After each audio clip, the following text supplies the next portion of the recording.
I didn't hit her. It's not true. It's bullshit. I didn't hit her. I did not. Oh, hi, Ron.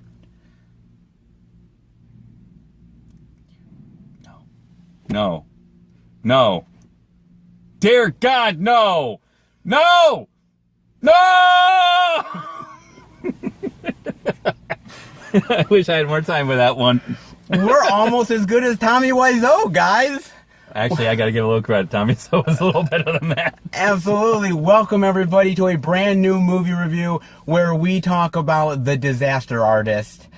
And I was really looking forward to this one. I really, really was. I loved the trailers. I thought, man, you got James Franco in this thing. I'm loving this. So I'm like, bring it on. And where would you like to start with The Disaster Artist, sir? I'd like to start that I've never actually seen the film. I've only seen clips. Wow, really? I've only seen clips online, people's reactions, people's commentary. So I've never fully seen it. Okay. And I guess I'm missing out. Oh, you are absolutely missing out. The amount of... I don't... the hilarity of it. It's just... It's almost unspeakable. Yeah. But it's not... I mean, if it... I like to start with how... It's almost where they took one scene, like all the popular scenes... Yes. And reshot them word for word, side by side. They do this at the end. Yes. It's douche chilled uncomfortable hilarity. That's it. It's like ooh, but it's like you. It's like watching some. Oh God, that's a terrible analogy. But okay, I'm going to say it. It's like kicking a dog with a. Damn, I just had a thought. But it's like kicking a wounded dog, and you laugh. You go, and you wonder, why am I laughing at this poor dog being kicked? But yet you're still watching it. You're like looking at this dog, like, that's terrible. Oh my God, oh God, that's terrible. It's like those America's Home. Funniest home videos. But a little further. A little beyond the pale when you're like, oh my God, why am I? It's like when you watch YouTube, people getting hurt, bad things. You go, why am I watching this? It's terrible, but you just can't stop. This movie, the movie The Room. Yes, and I gotta say, I think the place for it to start is the idea that I thought this film was definitely a love letter to The Room and to Tommy Wiseau and to everybody who loves The Room. As a cult following? Yes. Yeah. Okay. I felt that. I definitely did. And, for me, look, I like James Franco a lot. Sometimes I think he's not that great. Look, I mean, I'm not going to lie. I didn't like him in Pineapple Express. I didn't like him in This Is the End. But he did the interview with Seth Rogen about Kim Jong-un. I like that. I really like that a lot. And I thought, man, okay, that sort of real life stuff's kind of creeping into comedy and everything like that. Kind of like this, too. Real life things that have happened, and the comedy of it. And I thought, okay, if they could, make it funny and a little bit sort of tragic in a way. Yeah, you definitely in the film you see that he actually fully believes he wants to make a highly dramatic drama. Yes, a romantic comedy tragedy drama. He believes, basically, for some reason, it's him and everything else.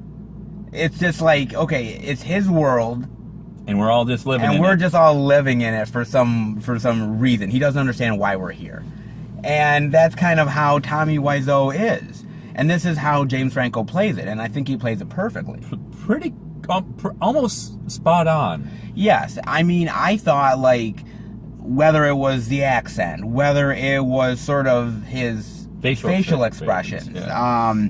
You know, the hair, everything like that. I mean, he was going for it. He was in there. And, you know, I hate to sort of boast it in this way, but I mean, I don't think it'll ever happen, but he's so good at acting in this movie that I hope the Academy Awards kind of sees this and says, I think they will. I mean, it's I mean, I've been hearing nothing but good things about this film. Yeah. People be like, oh my God, this is actually really good. It's almost, what was the film with Willem Dafoe when he, with the vampire? Shadow of the Vampire. Thank you. Yeah. Had that little feel to it. Yes. And I was like, oh, okay, I got it. And I thought he did a great job. I thought that his brother Dave Franco did a fantastic job as well.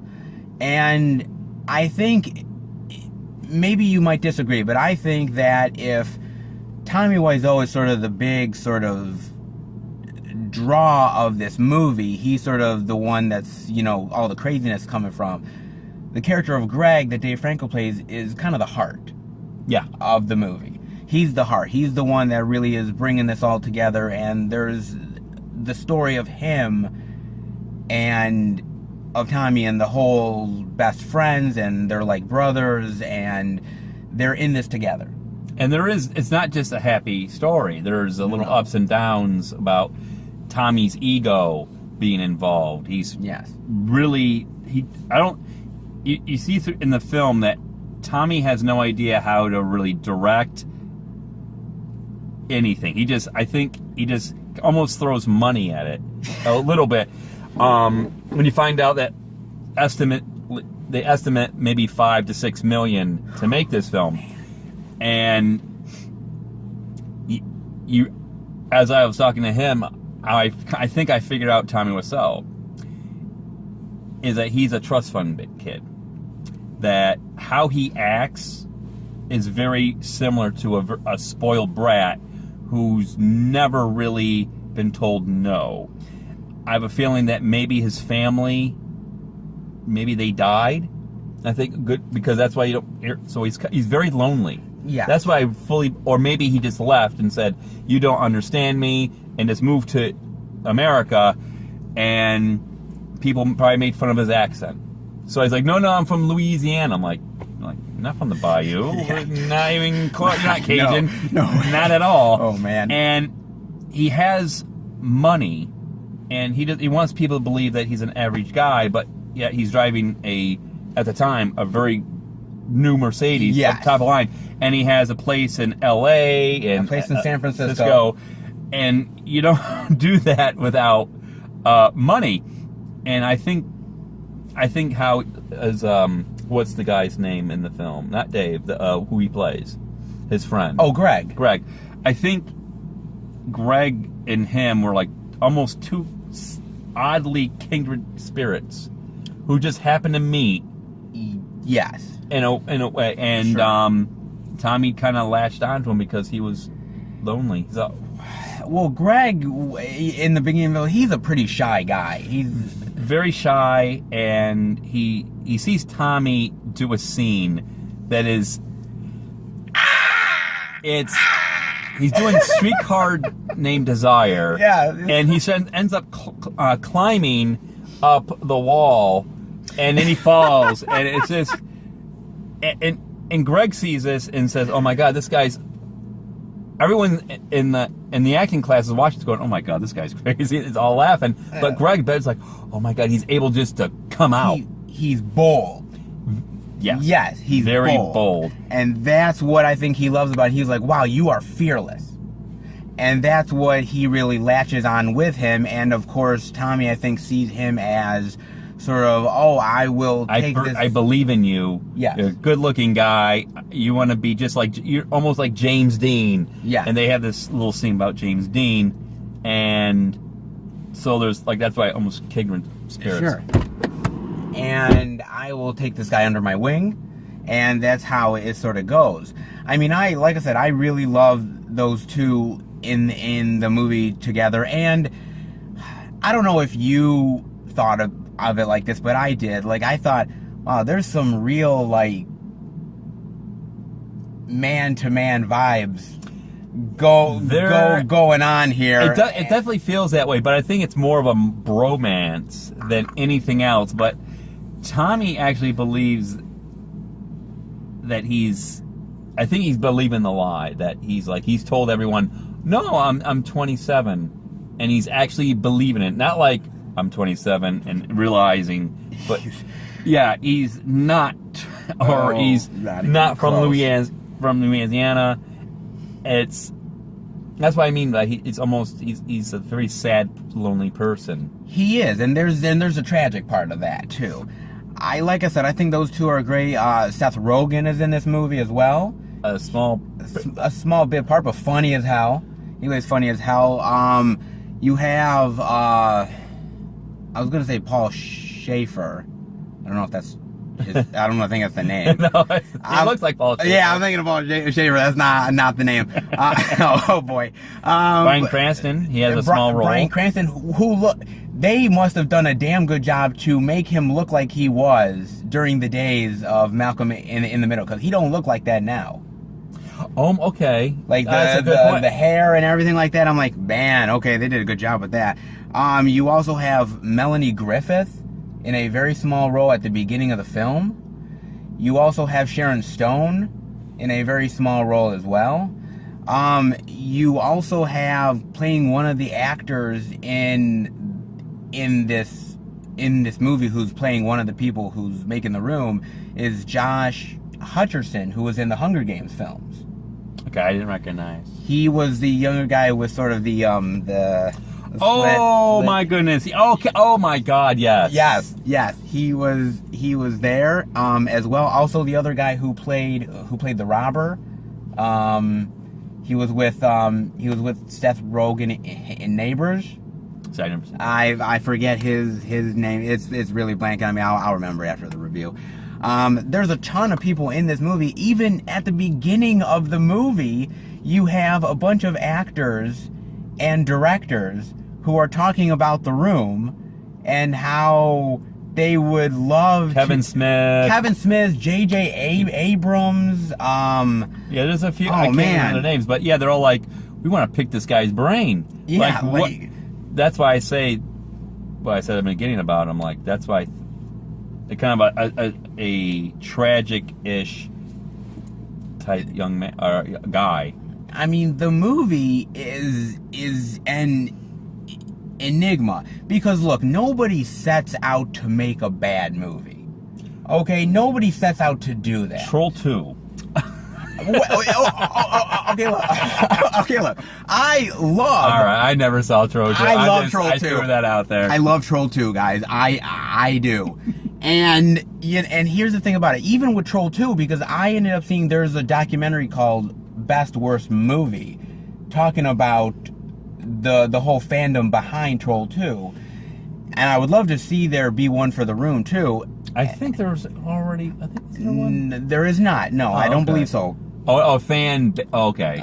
And the idea with Best Worst Movie was that they actually had the director of that movie come to the States, and he was at a convention, and they were playing Troll 2, and everyone's laughing, right? He's like, how dare you laugh at my film? That's what they did, and he was serious about it too. And what I'm saying is that I think Tommy Wiseau in the beginning was like that. Like, how dare you laugh at this? Is a serious thing. Then it just kind of blew up like wildfire with this idea. It's like, no, I know, because in the movie, after it was played the first time, he goes, see, I'm so glad you came to my movie and at my funny movie. He's like, everyone's like, oh my God, like, ha ha ha. I'm like, oh my God. So I think those two guys should. Those two directors should make a movie. Absolutely. Oh my God. It would be. I think the world would just be destroyed by how awesomely terrible and hilarious it would be. I think it should be The Troll Room. God damn you, that's funny. Oh man. You just got me. Good one. Thank you. And it's simple too. And it's simple too, right? Oh, I love it. I know. No, but like I said, nobody sets out to make those bad movies. But the weird thing becomes with these type of movies, whether it's the old stuff back in the day that was directed by Ed Wood, or But that was Ed Wood only was doing it to be cheap. yes, He would use stock footage and say, okay. but he really believed in his movies, and he he believed in them. and he didn't think that they were cheap B movies. There was only other people who told him that, and it's the same thing with whether we're talking about Troll 2 or whether we're talking about The Room or so many other type of movies. But what I love about these guys, whether it's They got balls to do it. They just say, hell with it, I'm doing it. I don't care. Of course, Mr. Rousseau has the money to do so. Yes. Other people use, like, now, I just saw it was a half-hour thing on YouTube. It was they did a Fallout movie. There's a fan film. Oh, okay. And it was actually really good. I mean, if it was, like, obviously it was a fan film, and it was made really well. But that's like almost a pet project. That's a love. Sure. So, like, we can do this, and they don't have the big money, so that it's going to take a little while. Yeah. But, I mean, like I said, I think these people, what I appreciate about people like Tommy Wiseau or Ed Wood, who I definitely have a fascination with, is the fact of their love of movies. The fact that they love them so much and they wanted to make ones themselves, thinking that, look, I'll be the next Spielberg. I'll be the next big name director. I'll be the next Orson Welles. I'll be the next this type of director or this type of star. And yes, it doesn't pan out for them in the way that they were thinking of, but they still gain fame in their own unique way. Yes, that's a good way. Yeah. Yes, and there's a scene in the restaurant scene. Oh, he talks to, and that's embarrassing, where he hears some guy talk about production costs or whatever it was. Yeah. And he walks up. I'm a big fan. Meanwhile, a big fan. He's a producer. Yeah. And he just walks up to him. He's like, I'm an actor. He's like, there's channels you go through. You don't do this. No. You don't do this and pretty much the guy tells him, you don't have it at all. Yeah, you don't have any charisma. Yeah. You have nothing, and it's not the first time he's been told this. No. The one guy with the hat, I forgot the second acting class. Yes, okay, yes. And he pretty much goes full, and actually in the beginning he's kind of trying to be nice to him, saying, "This ain't working out," and he pretty much you're like a villain. You have this malevolence about you, your presence. It's too. He's like, no, I'm a hero. You villains, you laugh at me, and that's why I say he reminds me of a trust fund person, but he's lonely and very sad, and he wants to. That's why I'm assuming maybe his parents disowned him or said get out of here, or he left because they didn't understand his vision. It's possible. I mean, you never know about these things. I mean, for me, I will say this. I think the Disaster Artist movie itself, I think, like I said, I think the music's great. I think that I think they really captured that sort of small time period of like the late 90s, early 2000s. I think that all the actors really did bring their A games to this. Yeah. Even the small actors who were just doing bit parts. I'm pretty sure that James Franco, who also directs this movie, by the way. Oh, does he? Yes, James Franco directed this movie. Huh. And I'm like, wow, he's trying to be Tommy Wiseau. Well, he's probably. I wonder if he went method with this one. I have a feeling he did, because he probably said to all the actors, and when I enter, I'm going to be Tommy Wiseau, regardless. So Sure. when you're talking, you're not talking to Mr. Franco, you're talking to Mr. Wiseau. Yeah, I mean, And I was like, oh boy, okay, that's boy. hey, okay, let's get this going. Yeah, but my thought about it is that I think that, again, everybody brings their A game, because I'm sure Franco said, okay, look, we have the movie. The movie's the template, and this movie is also based on a book, The Making of the Room, by the character of by the real life person of Greg, who wrote about the making of it. So this is based on the movie The Room, plus also the book as well. So there's a lot of material to mine from. He took it all, and I think he made a really fantastic movie out of it. I think it's funny. I think it's heartwarming.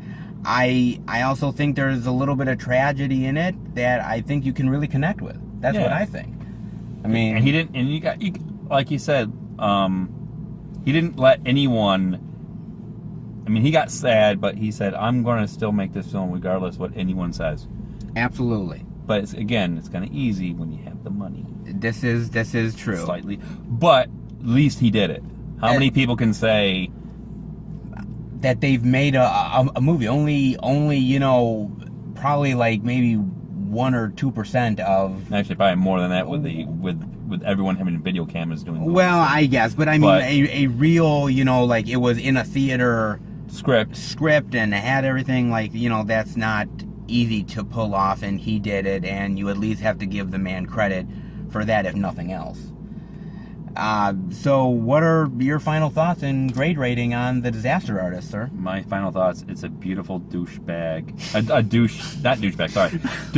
douche chill film, but much like the clips I've seen in the clips I've seen. I have to give this. I'll give this a B+.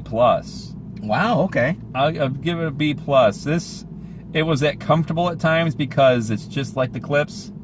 You go, oh my God, this is, oh boy, but it was still funny. Yes. And it was fairly heartwarming at times about a friendship. I agree with you completely. And look, is The Room one of the worst movies ever made? I have not seen Troll 2, so I can't tell you. Troll 2 is fantastic. Damn, it is fantastic. Look. Oh my God! Oh my God! Get this bug out of here! No, look. In order to say that, I would have needed to see every single film that's ever been made. That's a really tough thing to do. I don't think you should have that thought. Well, absolutely. I mean, but I think the fact that it's got the cult following that it does, the midnight screenings that it garners, the praise from people at times, no, I don't think it's the worst movie ever made. They said the same thing about Plan 9 from Outer Space. And that's another film I remember. And I love the cheesiness of Plan 9 from Outer Space. I don't think it's the worst movie of all time.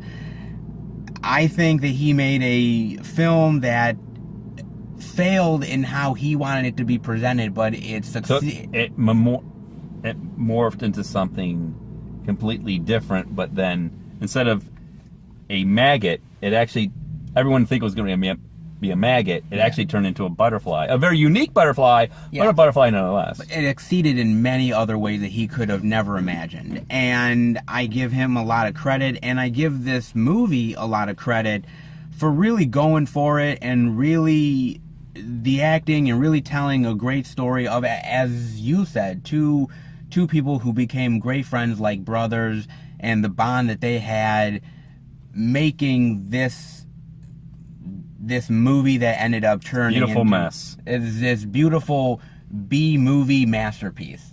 And so, yeah, I'm gonna give it a low A-. Okay. I thought it was really, really well done. It's an absolute see it in the movie theater, and I think you'd get even more enjoyment out of it having already seen The Room and knowing everything that movie is going into this. But you could watch The Room even after this movie and just be like, oh my God, like, oh my God, you're tearing me apart, Lisa. You're tearing me apart, Lisa. It's utter fantastic trash, and I love it. All right, well, oh God.